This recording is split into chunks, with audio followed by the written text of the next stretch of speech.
Alors, bonjour à tous et me revoilà sur la série de premières vidéos. Alors, pourquoi... Tiens, je sais même plus de quoi je voulais parler. C'est pas grave. En fait, j'ai été distraite parce que j'ai ces mèches-là qui... En fait, c'est une ancienne frange qui est en train de repousser. Je trouve ça très moche.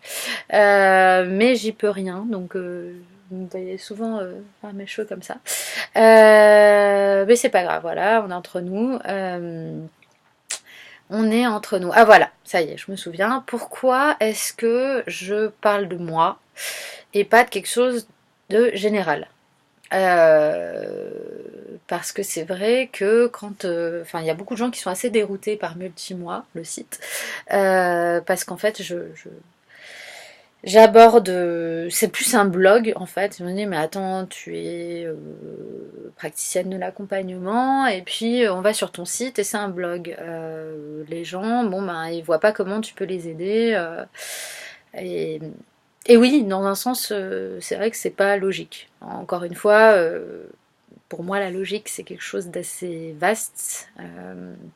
J'aime pas me limiter à ce qui est logique dans ce qu'on entend régulièrement par logique, puisque pour moi la logique ça peut être juste un déroulement logique, hein. On peut dire des grosses conneries en étant logique. La plupart des malades mentaux ont des délires, et encore je sais pas si on peut parler de maladie mentale, enfin bon bref, pas se lancer là-dessus.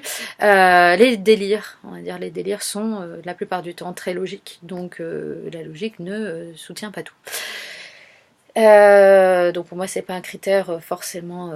J'ai ma propre logique, on va dire ça comme ça. Euh, eh bien, pourquoi je parle de moi et pourquoi j'en fais quand même un site où j'ai la prétention de vous dire que je peux vous accompagner, si c'est une prétention. Peut-être l'humilité aussi de vous dire que je peux vous accompagner, ça va ensemble. C'est que, ben, il y a des métaprogrammes en PNL là-dessus, mais pour moi, si j'ai pas ressenti pour moi quelque chose, je pars de moi. C'est-à-dire que vous allez m'expliquer un concept. Je peux rester dans les concepts aussi. J'ai fait des études, on me demandait d'être très conceptuelle, j'y arrive, mais euh, même j'aime bien. Mais pour moi, ce qui est vrai, ce qui est authentique, et là vraiment ce site, c'est vraiment une recherche d'authenticité maximum, euh, c'est que je passe par moi pour tout.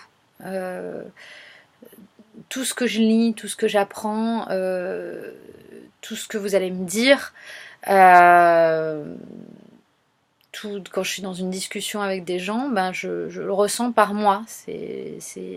Je fais un lien avec mon propre ressenti, mon propre vécu. C'est pour ça que j'arrive bien à faire des métaphores, par exemple, parce que très vite, quand je vais voir quelque chose, voir ou écouter ou observer, quand je dis voir, c'est général, hein, il y a un pattern qui va en sortir. Des fois ça va être visuel, des fois ça va être un ressenti, souvent un ressenti d'ailleurs. Et en fait, je vais le lier à un pattern que je connais déjà qui ressemble. Et, et, et donc, j'hésite parce que ça me fait penser à un livre dont j'entends beaucoup parler en ce moment, de Kahneman, Système 1, Système 2 et tout. Et en fait, voilà, donc on ferait plus allusion au Système 1, mais j'aime pas ce livre parce que c'est trop. Enfin, j'aime pas ce livre, si, j'aime bien, mais c'est trop limité. Pour moi, c'est une pensée qui est quand même qui est très intéressante, mais qui, je pense, depuis a évolué. Et voilà. Donc c'est bien comme une introduction, mais après, il faut lire autre chose. J'aime pas les il faut d'ailleurs, donc je vais retirer ce que je viens de dire et je vais dire c'est bien de lire autre chose, je pense. Euh, oui, et je passe par moi, et donc je fais le lien avec une image, une histoire, une blague, des concepts, d'autres concepts, et donc je vais ressortir. Donc à chaque fois, ça va être hop, extérieur, hop, process intérieur, et hop, je vais pouvoir ressortir quelque chose. Et moi, c'est comme ça que je comprends les choses.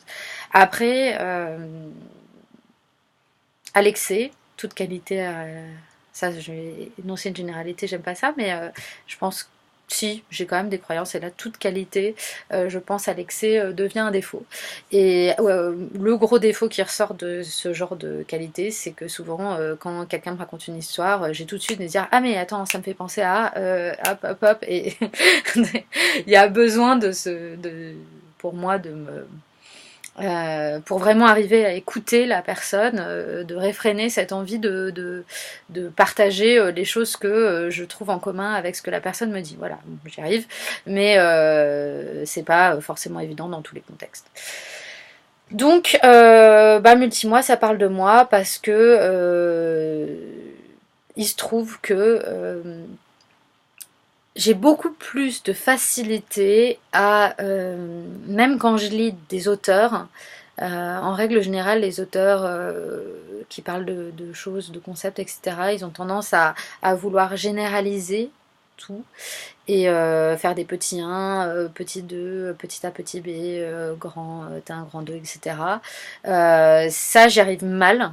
Et puis quand je le lis, je comprends, mais c'est pas ce que je comprends le mieux. Moi, ce que je comprends mieux, c'est quand quelqu'un me donne un exemple, une image, et là, je vais voir le pattern beaucoup plus facilement. C'est un peu contre-intuitif et très intuitif à la fois, parce que on aurait tendance à penser que en classifiant, en mettant en valeur les schémas, ça peut être beaucoup plus compréhensible, alors qu'en fait moi, euh, on me donne une liste, j'ai un peu du mal, on me donne une métaphore, ça y est, j'ai compris.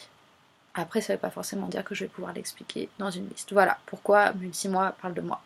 Parce que je pense que ça sera plus facile pour vous de comprendre ce dont je veux parler si je vous donne mes exemples authentiquement de mes ressentis et de mes pensées. Voilà, je vous adore. Bisous.